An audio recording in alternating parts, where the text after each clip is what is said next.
안녕하십니까? 오늘은 균의 가르침 그 네 번째 시간을 이렇게 하면 새로운 정상적인 삶으로 돌아갈 수 있다 하는 주제로 말씀을 드리겠습니다. 일상으로 돌아가려면 필요한 것이 있습니다. 두 가지인데요. 첫 번째는 검사고 그 다음은 백신입니다. 그래서 검사를 해서 정확한 지금 현실을 파악을 하고 그리고 백신을 통해서 박테리아나 바이러스를 싸울 수 있는 능력을 키우는 것인데 이번 기회에는 코로나 바이러스이기 때문에 바이러스 백신이 지금 개발되고 있는 상황입니다. 그런데 현실적으로 이 백신이 개발이 돼서 안전하게 우리에게 쓰여질 정도로 생산이 되려면 한 1년에서 12개월에서 18개월이 걸립니다. 그렇기 때문에 그 전에 우리가 일상으로 돌아갈 수 있는 여러 가지 대책들을 여러분들과 함께 나눠보고자 합니다. 그래서 이 방송을 보시는 지도자들께서 특별히 그 지역에서 가능하신 것들을 한번 심사숙고하시면서 이 강의를 들어주시기를 바랍니다. 첫 번째, 검사와 백신 제가 이야기를 했습니다. 그래서 검사는 지피지기를 위한 것입니다. 지피는 PCR 항원 검사, 바이러스의 그 부속품이 바이러스의 일부가 있는지 아니면 바이러스가 있는지를 알아보는 것이 PCR 항원 검사입니다. 그래서 적을 아는 지피의 검사고 지기, 혈액 검사를 통해서 하는 그 항체 검사는 내 자신의 면역력을 검사하는 지기 검사, 혈액 항체 검사입니다. 그래서 이 검사를 정확하게 할 수 있으면 우리가 대책을 세울 수 있기 때문에 여러분들의 지역에서 이것을 얼마큼 저렴하게 할 수 있는지 또 무료로 할 수 있는지 알아보시기를 바랍니다.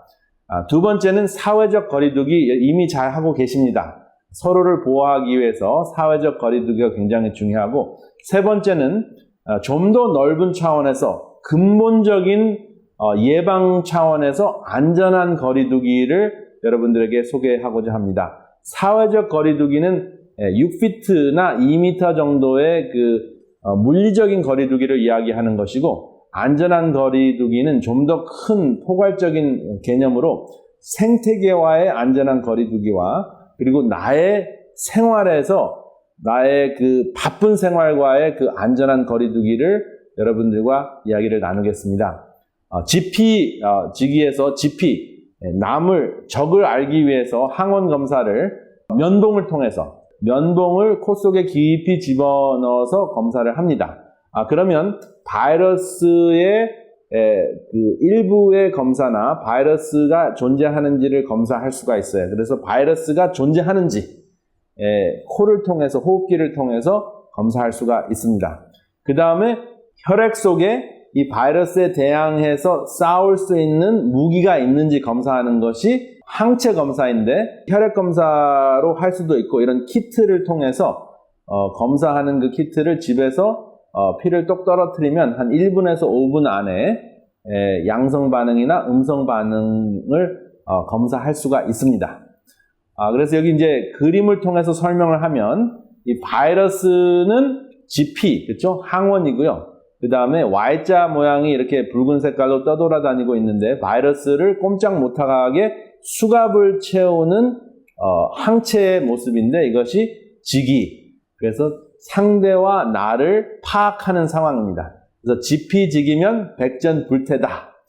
상대를 알고 적을 알고 나의 상황을 알면 어떠한 전쟁을 치르더라도 100번을 싸우더라도 불안하지 않다, 위태롭지 않다 하는 그것이 이번 상황에 딱 적용이 됩니다. 그래서 이것이 가장 중요한 상황인데 여러분들 지역에서 여러분들 카운티나 도시나 특별한 봉사센터나 클리닉에서 무료로 이 검사를 할 수 있는 곳도 있고 또 아주 저렴하게 대량으로 검사할 수 있는 방법이 있습니다. 그래서 이 검사를 획득하는 것이 새로운 정상생활에 여러분들이 다시 참여하는데 아주 중요한 역할을 하는 것입니다. 그래서 다시 한번 복습을 하면 이 바이러스는 GP, PCR 항원이고 그리고 지기, 혈액 항체는 이 바이러스를 꼼짝 못하게 하는 역할을 하는 것이기 때문에 이 두 가지를 파악해야 된다 하는 것, 머릿속으로 그림으로 딱 기억하시기를 바랍니다.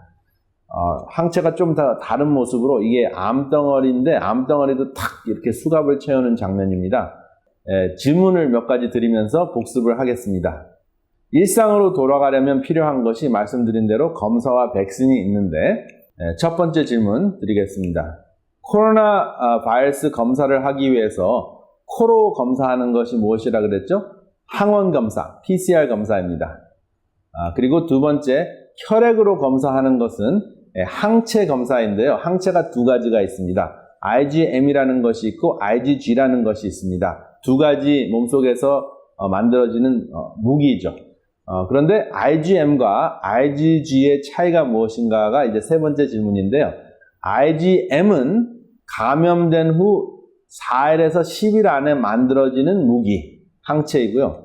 감염 후 10일 이상 후에 만들어지는 무기가 IgG라는 항체입니다. 그러니까 이것을 검사했을 때 여러분들의 혈액 검사를 통해서 항원 검사는 이제 코로 검사를 하고 항체 검사는 혈액을 통해서 했을 때 IgM이 나오느냐, IgG가 양성 반응으로 나오느냐에 따라서 여러분들의 상태를 아실 수가 있는 것이죠. 코 속으로 하는 PCR 검사는 언제 하는 것이 가장 좋을까요? 증상이 있을 때만 하는 것이 적합할까요? 증상이 없을 때만 하는 것이 좋을까요?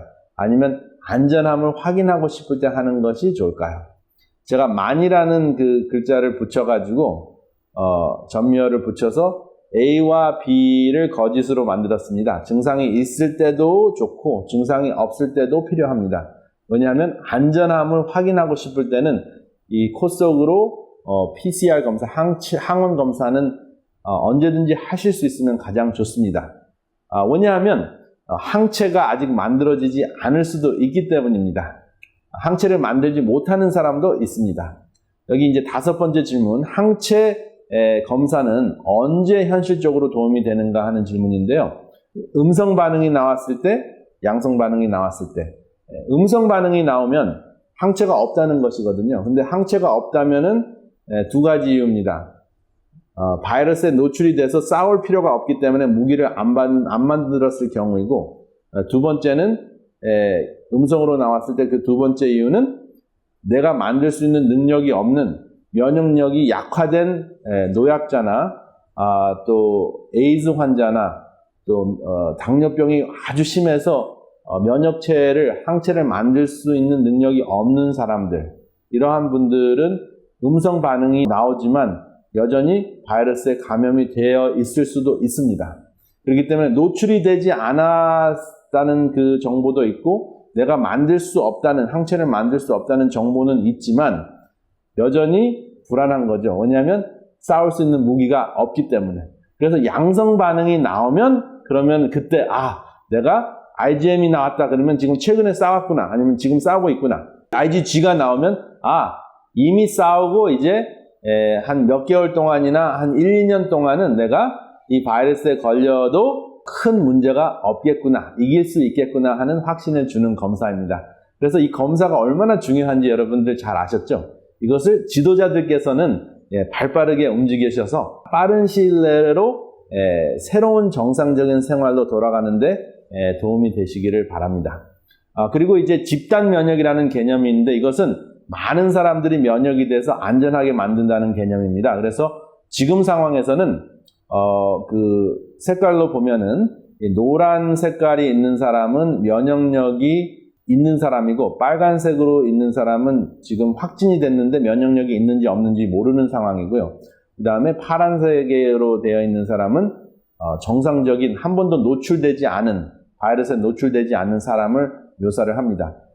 그래서 전혀 면역력이 개발이 되지 않았을 때 이렇게 붉은색으로 싹 변한 것이 뉴욕과 같은 사태였습니다. 그런데 면역력이 이제 생기면 이렇게 노란색으로 쫙 변합니다. 그래서 집단적으로 이렇게 면역력이 생기면 그 다음에는 환자들이 한두 명 정도 나올 수가 있기 때문에 이 정도가 됐을 때는 안전하다라고 사회적으로 이제 다시 열릴 수가 있는 그러한 상황이 되는 것이죠. 지금 최근 5월 1일과 같은 상황에서는 식당을 이렇게 오픈한 것 같아요. 이것은 이제 미국에 있었던 사실이 아니고 방콕, 타일랜드 지역에서는 한 사람만 앉을 수 있는 그런 그 테이블을 놓고 음식을 사가지고 바깥에 나가서 먹을 수 없으니까 그냥 먹고 갈 수 있도록 정말 함께 할 수 없는, 사회적으로 거리둘 수밖에 없는 상황인데, 이것이 앞으로 일어나는 그 현실일 수도 있습니다. 그리고 운동을 하실 때도 여러분들이 이제 사회적 거리두기를 하셔야 되는데, 중요하게 여러분들 생각하셔야 될 것이, 혹시 앞에 있는 사람들이 기침을 했을 경우에 비말이, 그 물방울이 바이러스를 가지고 이제 공기를 통해서 날아올 때 감염이 될 수 있기 때문에, 바로 뒤에 가는 것보다 이렇게 조금 각도가 있게 좀 멀리서 떨어져 있거나 바로 뒤에 있지 않는 것이 굉장히 안전합니다. 그래서 직선 거리에 있지 않고 이렇게 사선으로 있는 것이 더 안전하다 하는 거 기억하시면 되겠습니다. 방콕에서는 5월 8일 날 이렇게 걸어가는 장면을 사진으로 찍어서 이렇게 올렸습니다. 그리고 스웨덴에서는 성가대원들이 이렇게 성가대 연습을 하는 모습을 보이고 있는데, 우리한테 도움이 될 것 같아서 여러분들 보여드립니다.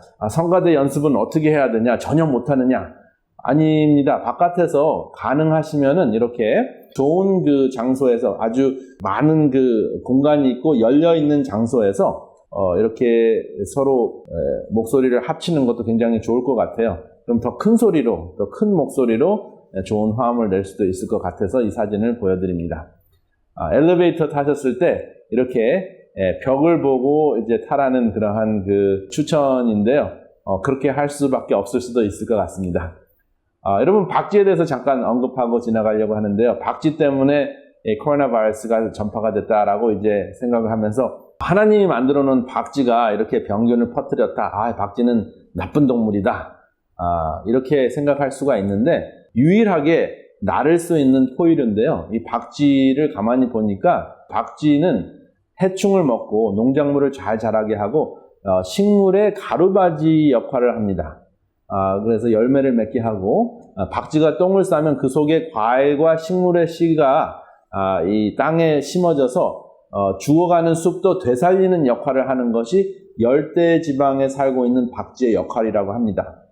그리고 코로나 바이러스는 박쥐에게는 정상적인 기생균이기 때문에 우리 인간이 침범만 하지 않았다면 박쥐에게 그런 것을 옮을 필요가 없습니다. 왜냐하면 이것이 그냥 어느 정도 생태학적인 거리를 두고 박쥐를 잘 보존을 하는 그러한 청지기 역할을 했다면, 박쥐를 먹지 않았다면, 그래서 접촉을 심하게 하지 않았다면 우리가 큰 문제 없이 잘 살 수 있었던 그런 상황인데, 우리가 박쥐에게 우리의 그 아주 신기한 식욕적인 욕망을 채우기 위해서 생태계에 너무 근접하게 다가가니까 이러한 현상이 생긴 것입니다.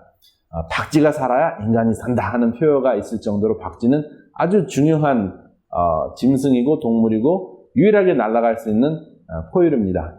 그리고 최근에 제가 좀 더 깊이 돼지에 대해서 살펴볼 수 있는 기회가 있었는데요. 돼지의 그 식생활을 보니까, 원래 돼지는 날씬하고 뭐든지 잘 먹어서 사람 손이 닿았을 때만 비만하게 된 것이 알려졌습니다. 수천 년 동안 돼지가 성격이 좋고 뭐든지 잘 먹으니까 살을 찌워가지고 욕심을 채우는 거죠. 식욕도 채우고 장사도 할 수 있는 그러한 제품으로, 하나님의 그 작품을 제품으로 인간이 전락시켜가지고, 할 수 없이 하나님께서는 돼지를 불결하다고 칭할 수밖에 없는 그러한 사건이 생겼습니다. 그렇죠? 그래서 레위기에 보면 돼지를 불순하게 더러운 짐승으로 지칭을 해서 멀리 하도록 그렇게 할 수밖에 없는 사회적 법을 만들었는데, 지금도 마찬가지입니다. 우리가 돼지를 식욕을 채우기 위해서 대량 생산을 했을 때